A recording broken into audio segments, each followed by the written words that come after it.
Hello and welcome to the show. Oof, it's a hard one to take. 11v11. I think Liverpool lose this. 70% sure it's a Chelsea win if we keep 11 men on the pitch. The red card.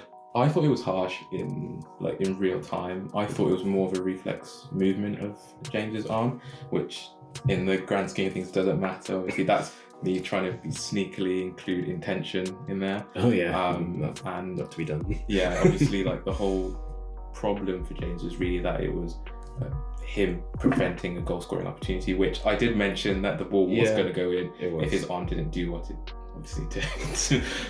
It's just harsh. I know why it's been given. Makes sense. The letter of the law, if you prevent a goal-scoring opportunity with a handball, deliberate or not, it's a red. Yeah. And that's what happened.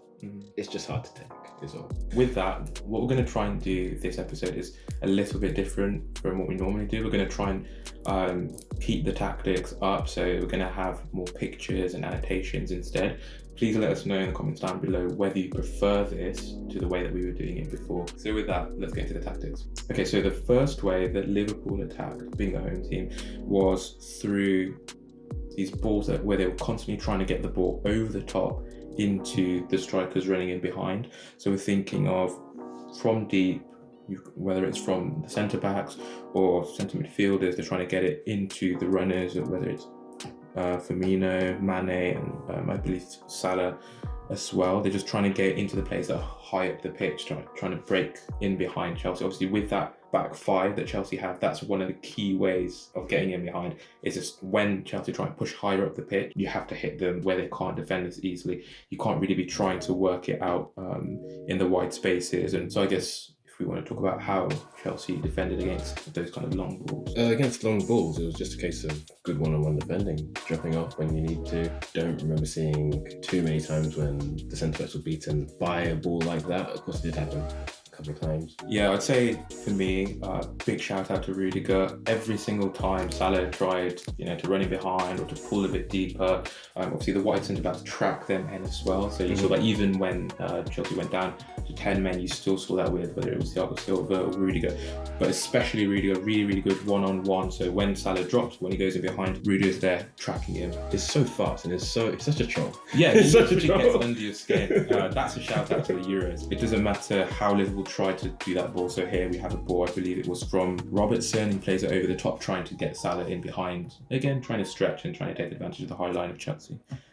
And one last example, here you have the original passer being Mohamed Salah, and he tries to play the ball in behind. Obviously here, there's not really much of a high line to try and take advantage of, but the idea again is go and hit Chelsea where they don't have players, don't allow them, or don't try and build up in the wide spaces and then cross it in. Also try these quite dangerous passes where you have defenders having to, analyse on the fly whose responsibility it is to track this player. As you saw quite a lot of this throughout the game. And I'd say it's also key to focus on the movement of Roberto Firmino throughout all of this as well. He was constantly dropping off and just trying to draw that central centre back, so Christensen for a lot of the game, out of position and allow that kind of pass like the one that we're seeing here into Sadio Mane, just to make it a little bit easier. The central centre back can't cover for the wide centre back. Okay, so another way of Liverpool attacking in this game was with the runners from centre midfield as well as from fullback. So in this scenario, we have Jordan Henderson breaking his neck to try and get up from centre midfield. And again, it's because of the way that Chelsea defend. With this whole back five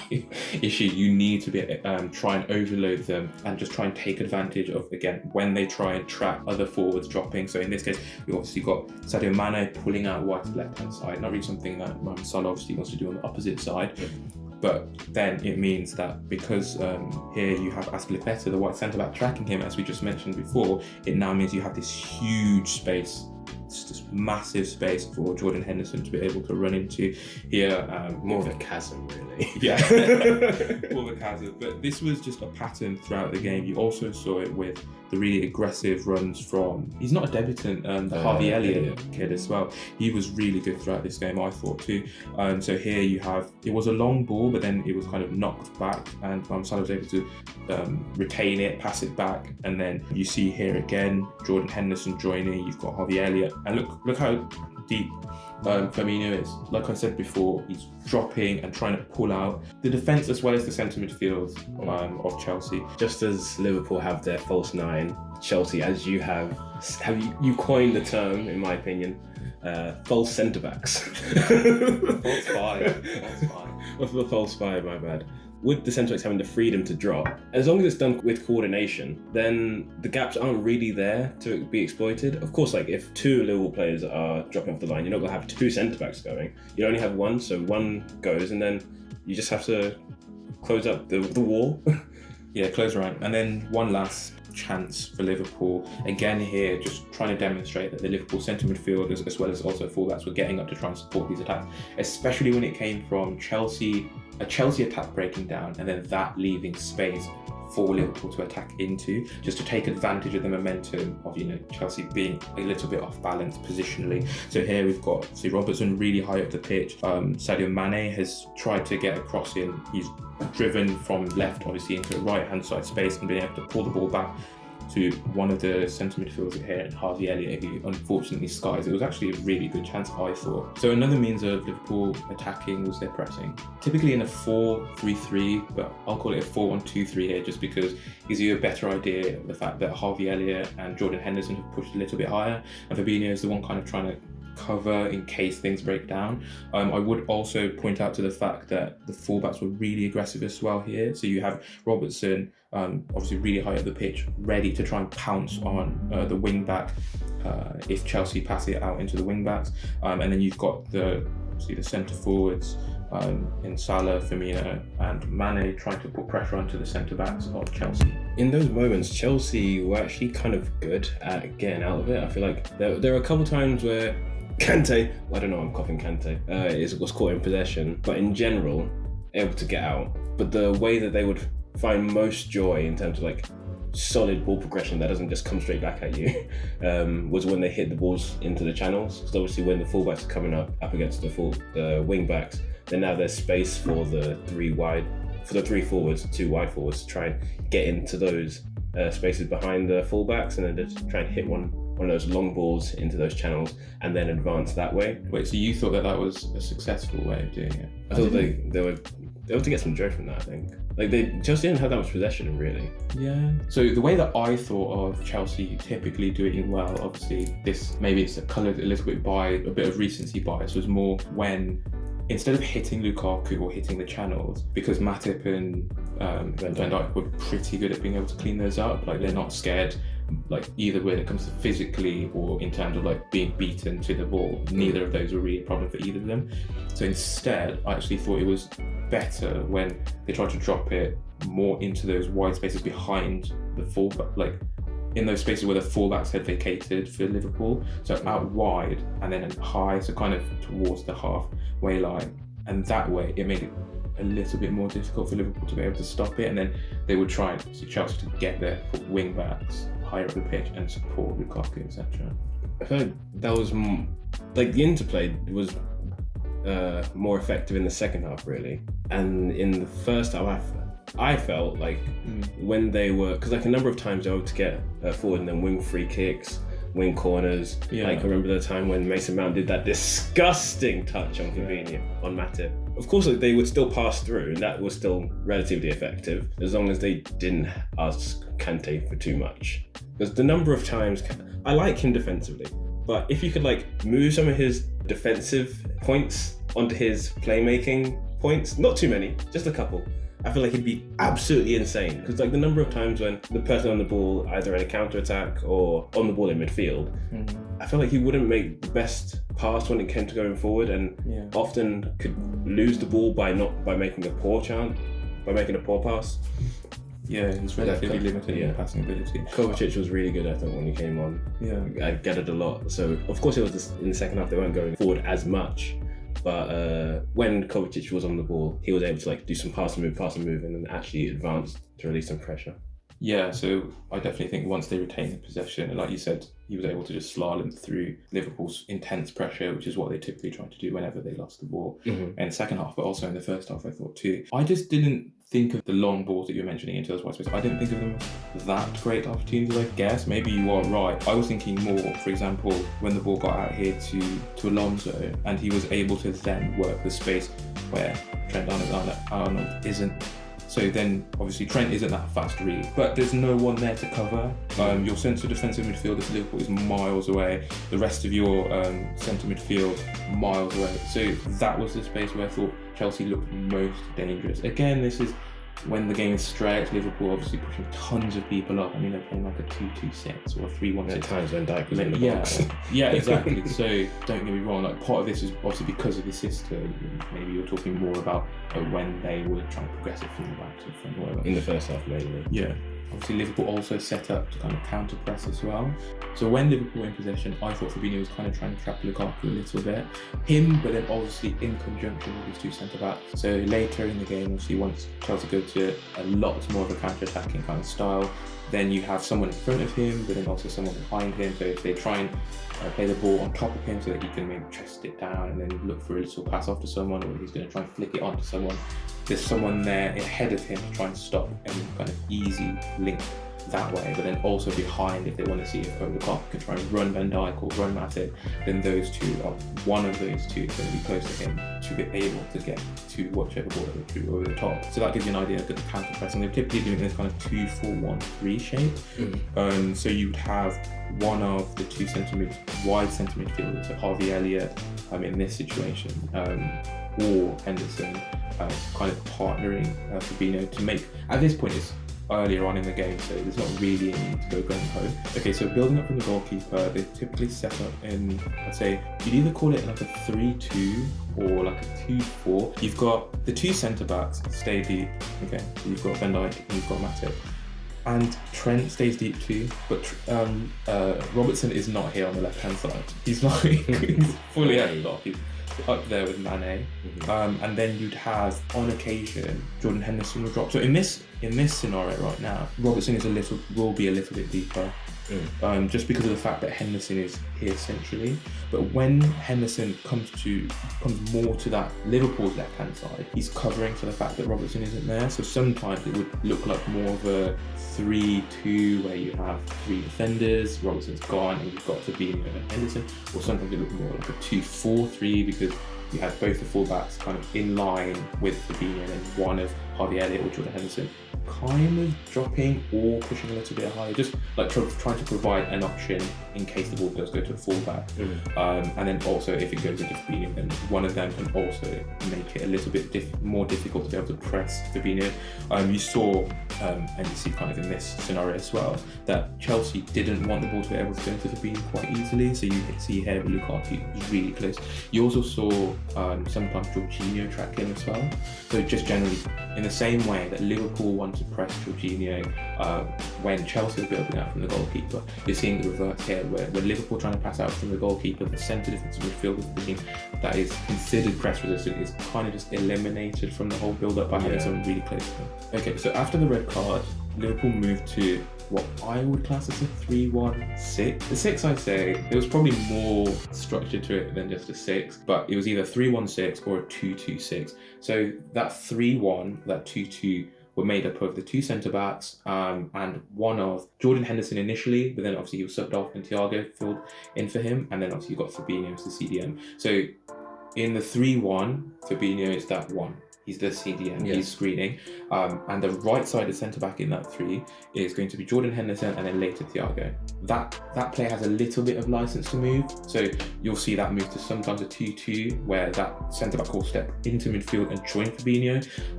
Actually on one occasion I even saw Thiago end up all the way on the left-hand side as well. So there's a little bit more licence to that player, but then obviously the whole idea I guess is to kind of make it a little bit easier for Liverpool to be able to keep switching the ball as they were doing once it got to that later stage of the game. During that time, what Chelsea would do, so this is in the second half, 10 men to go to a 5-3-1 mainly, a 5-1-2-1 kind of thing at sometimes, and basically the aim was congest the centre, force them wide, and then deal with the ensuing cross. Yeah, and you could pretty much do that because all the Chelsea centre-backs are big, 7 from Thiago Silva, but he's got crazy jump. So let's say the right hand side was being used. So Salah would be wide, so that he would be taken care of by Alonso, and then Harvey Elliott would be there, being taken in like the half space area, being taken care of by Rudiger. Then now you've still got some space in the centre, and at times Jorginho would drop if there was a player in and around that place. To kind of create like a back six, so when that cross now came in, even more bodies to deal with it. Yeah, I think this is an example of what you were talking about. So you've got the back five of Chelsea. You've got Trent Alexander-Arnold kind of taking up a little bit of a right winger position. You've got Jordan Henderson, who I said was that right-sided centre back, pushing up to provide an option for Harvey Elliott. And you see here with Jorginho pushing out from his centre defensive midfield position, try and put a bit of pressure and just tell Liverpool like, you cannot come through the centre, you have to go out wide. So in terms of how Chelsea were defending, didn't have too much possession this game. So they had two ways of defending. Most used way of defending was the 5-4-1 low to medium block. Essentially just keeping in shape, forcing wide, and then trying to draw Liverpool into crossing. The centre-backs were quite aggressive in tracking forwards that were dropping off the line, as you mentioned earlier, to pretty good success, I'd say.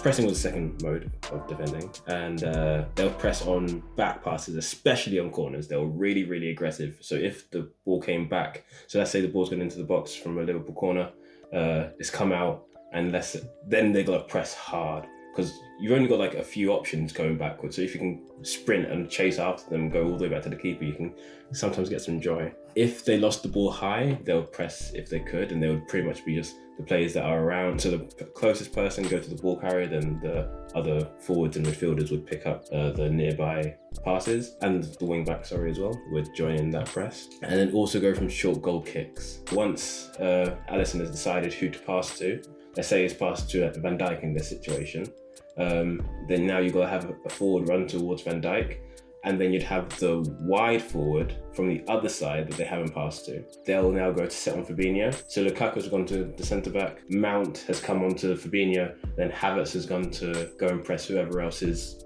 supporting Van Dijk, and then you'll also get the wing-back stepping up to give no options to pass to close by to try and force them long. I think that worked quite well. Okay, so I would agree, but then also I think that Liverpool weren't really bothered about keeping it short. Like the whole idea for Liverpool, it seemed, even though they were doing short goal kicks, it's kind of more a case of this is the setup so that then you'll push high and your centre-back or defensive line will be really high. So now we can try and get Salah, Mane, Robertson, maybe Firmino in behind.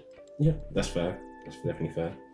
Yeah, so a lot of Chelsea's joy in terms of creating good chances was via counter-attacks, or mainly in that first half. They didn't really create too much in the second half. Basically, you'd have a midfielder carrying the ball, and then you try and get the three forwards. Often, because it's a counter-attack, you've often got some of the fullback, at least one of the fullbacks to Liverpool high, so you can try and exploit some of the space behind that they've left. So you'd have a midfielder carrying the ball or a forward carrying the ball, and then you get the other forwards that are off the ball just trying to make runs fairly straight, but at the end, as they are reaching the last line and trying to curve it to try and stay on side.